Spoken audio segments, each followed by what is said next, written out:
Hello, yet again.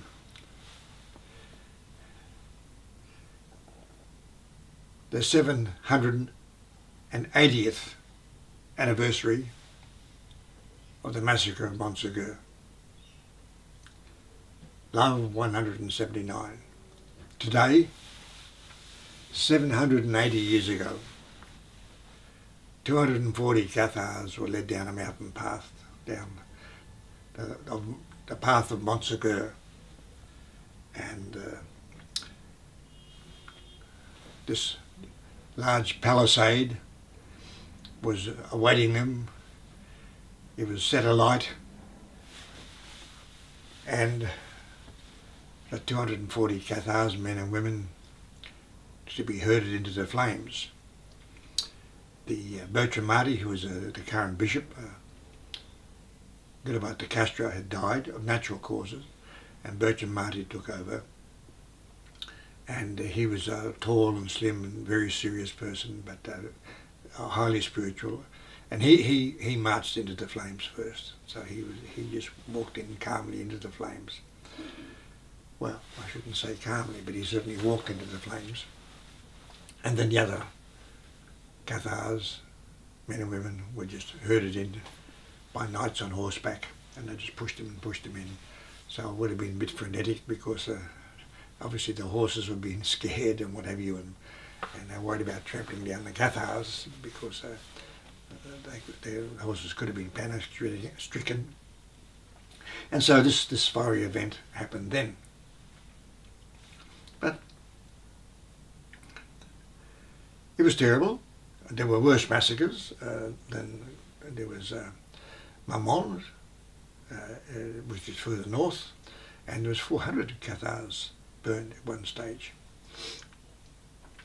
And there's other groups, 150 at Minerve, and it goes on and on and on, not counting the small groups of Cathars and individuals that were burnt, and the untold thousands that were simply put in prison to die of the extreme conditions, or simply just starved to death, just lingering on until they literally starved them to death.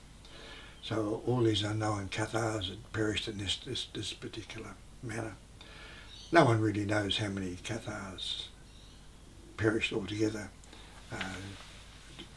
when the Catholic Church decided to persecute them until they were finally eventually wiped out.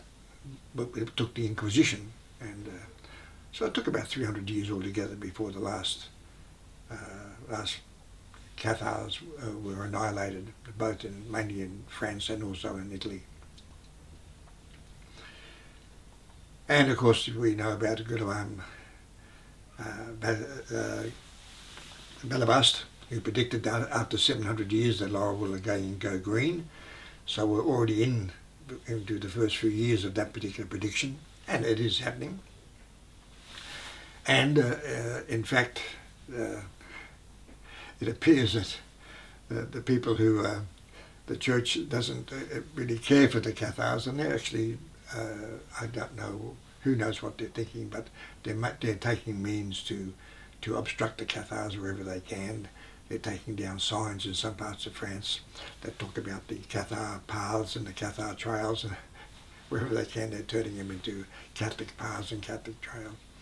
And also in one particular group that had been the Cathar studies in France, which had been going for decades, a long time, and they were closed down because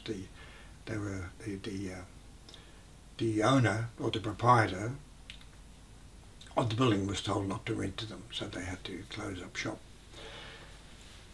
What that means that's obviously to the church.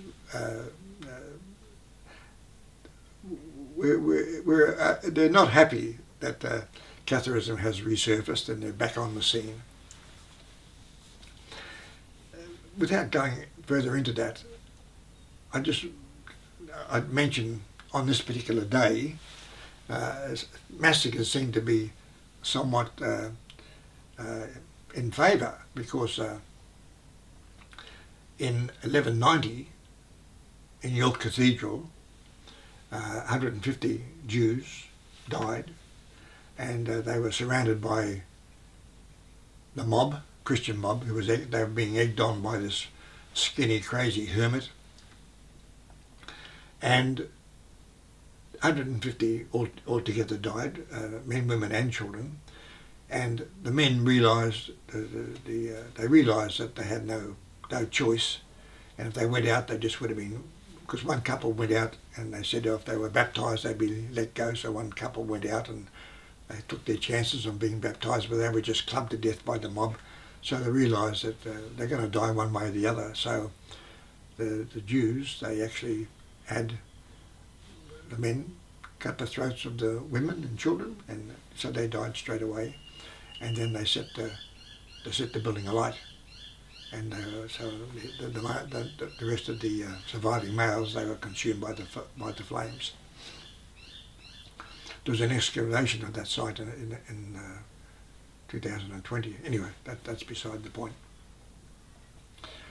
So that was the worst massacre of Jews in England, and that was shortly after Richard I became king, Richard the Lionhearted. In more recent times, was in 1968, 16th of March 1968. Today is the 16th of March. And that's 56 odd years ago. And there was a massacre at My Lai, when Charlie Company went into that hamlet, that small village. There was a couple of villages, but a couple of areas there. But anyhow, the upshot was they killed, there was no fighting. There was no male Viet Cong. Some males, they killed 500 villagers, men, women and children, raped them and what have you. All very horrific.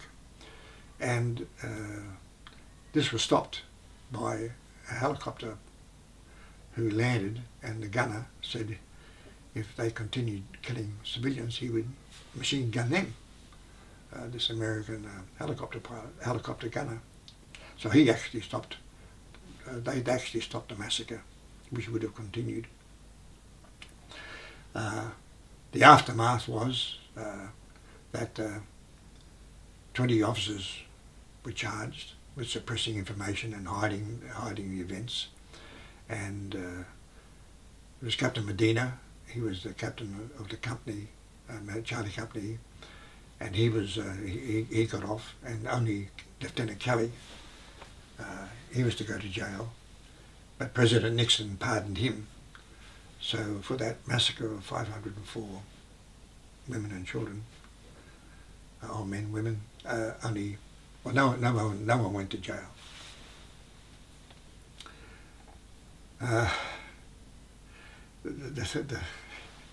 Coincidentally, that same year, 1968, was the year I served in Vietnam. But in our province, with the Australians were in charge, we had no massacres at any time. There was a couple of incidents which happened, but they were pretty minor key compared to, we never burnt down any villages. That's certainly not recorded. And one of the things I was really proud about was, which I saw on TV, and this journalist was interviewing this aged Viet Cong who lost half an arm and one eye fighting the Australians over there. And he said, we respected the Australians, he said, because at no time were any of our women raped. They respected our women, and we certainly didn't burn down any of the villages. But he did make the comment. So he said we don't fight fair. Well, that's okay. I'm fine with that. But I felt rather proud about that our enemy could say that they respected us. At this present moment, today, President Netanyahu said they're going to attack militarily the North Rafah, the north of Gaza. Before they start, they know hundreds of innocent people, men, women, children, will die as they pursue the Hamas terrorists. They know that before they start. So this is an addition over the last 4 months, over 30 to 37,000 figures people have already been killed. Something like 73,000 people have been injured and wounded. And certainly more than 1 million homes have been flattened. And one story that I heard about that, which really got to me, and it was this little 5-year-old kid, Palestinian kid, who'd lost both his hands, and he's asking his father. He said, "Daddy, will my hands grow back again?" And well, of course they won't, but hopefully he'll get prosthetics for it, so he'll grow up with them. So in that respect, that's something. And of course we've got Putin invading Ukraine, and there's hundreds of thousands on both sides that have died. And so the thing is, here on the 16th of March 2024, for some people, massacres are still in vogue. They still haven't gone out of fashion. There's still the way to go.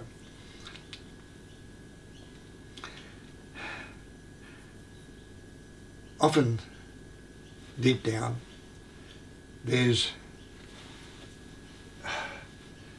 fundamental religion, fundamentalists, whether they be Islamic, Muslim, Christian. They're really a nasty mob. They sow hate and division, and they separate people. And they say, in a democracy, there's freedom of religion. I'm inclined to say, give me freedom from religion. I really, as I get older, I have no time at all for religion. You can be, like, people can be as religious as they like, that's fine, but just stay away from me. I have no time for it whatsoever. Anyone who I believe is anyway religious or that, okay, that's fine, but just back off from me. I don't need it within my family and friends, or my friends.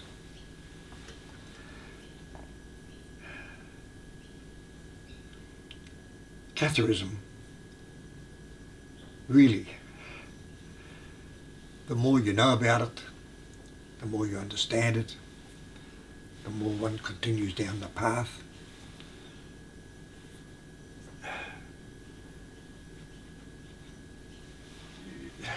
The Cathars never persecuted anybody. They were persecuted.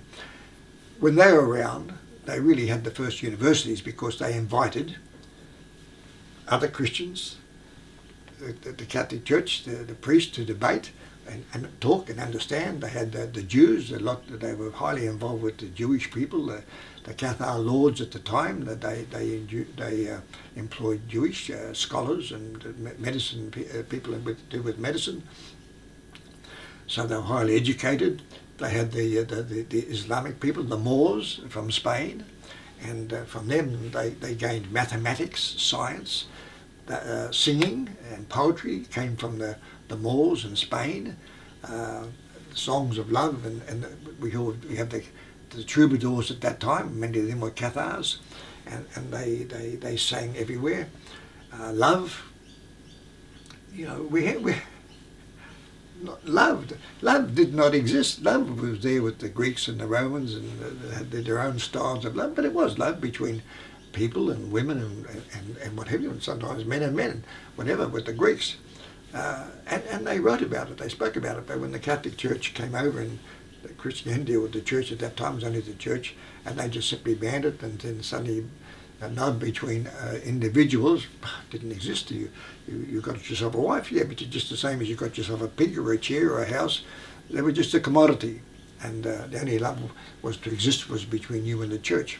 And suddenly these Cathars come on the scene, and they're talking about equality, no slavery, no one belonging, no one having allegiance to anybody. They said, no, we have allegiance to nobody.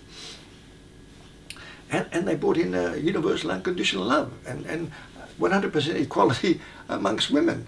After the Cathars, they didn't get equality in France until General de Gaulle and after the Second World War. So it was, the Cathars were revolutionary morals. They couldn't care less whether you married or didn't marry. They were interested in baptism. They weren't, if you had kids, that was okay. If you didn't have kids, that's just as okay as well.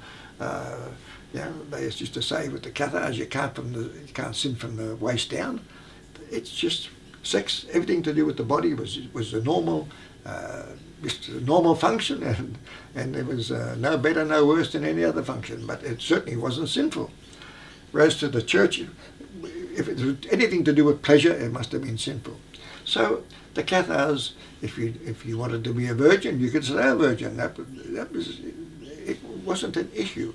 The whole point about Catharism was simply love. It's simply who you're involved with, your family, your friends. What was the degree of love between you? What was the degree of love within your relationship? What was the degree of love you had for yourself? It was simply love. The be all and the alpha and omega of existence was love, nothing else. So obviously, and that's just love of people, that's love of animals, the environment, the mountains, the rocks, the trees, the animals. It was simply, you loved and respected everything and everything. So in many respects, the Cathars, they were more Eastern than Western. They were into meditation, they were into, like the Buddhists, they respected life, all forms of life, into meditation, into reincarnation. If you couldn't sort it out this life, that's okay. You've got another one coming along, and probably another one after that as well. So all this stuff was fine. It's how you're getting on. And okay, you're alive, also celebrate life and enjoy life and sing and dance. And when there's harvest time, the Cathars went in and they sang and danced as lustily as anybody else. With their wine, they didn't get drunk. They added water to the wine, but they drank and they enjoyed their festivities as much as anybody else. They weren't a glum. Even now I'm told sometimes, they say, look, doesn't matter what you're doing, but just enjoy yourself. Enjoy life. And the other thing is, when it's time to die, enjoy your death. Don't get caught up. You transition from this form of energy, we were alive here and with bodies, and you move to another transition of energy, which is the world of spirit, and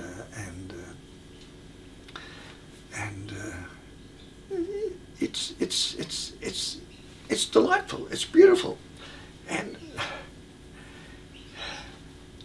how different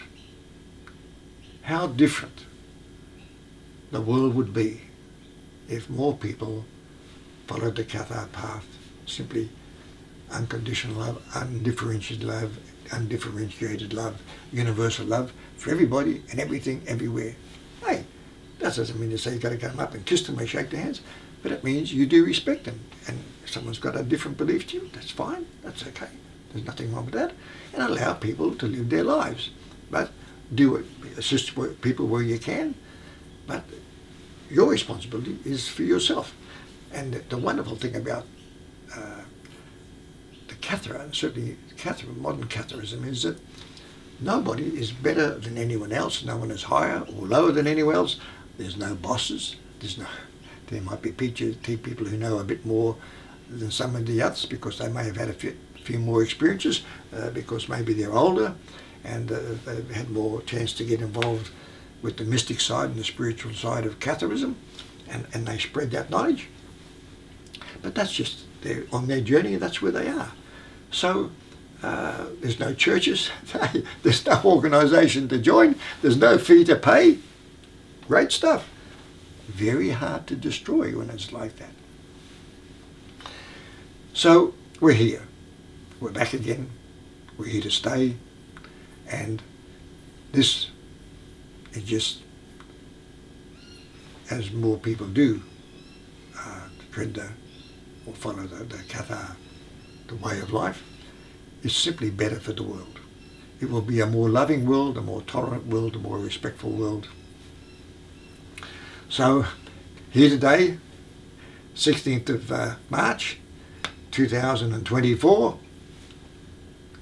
we still have our wars and massacres going on, and we need to reflect back on this. Things haven't changed that much when we look back on history. And but we can make changes for the future. And the thing is, what we need to do is not worry so much about changing other people.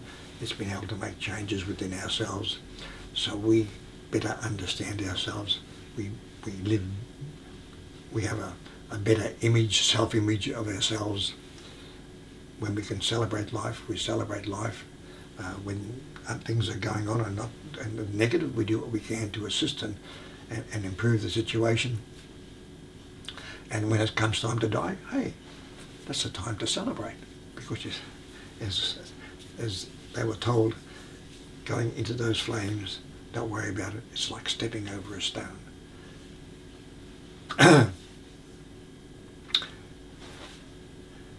16th of March, 1244. That's 780 years ago. But that has not been forgotten. Bye for now. Good to talk to you.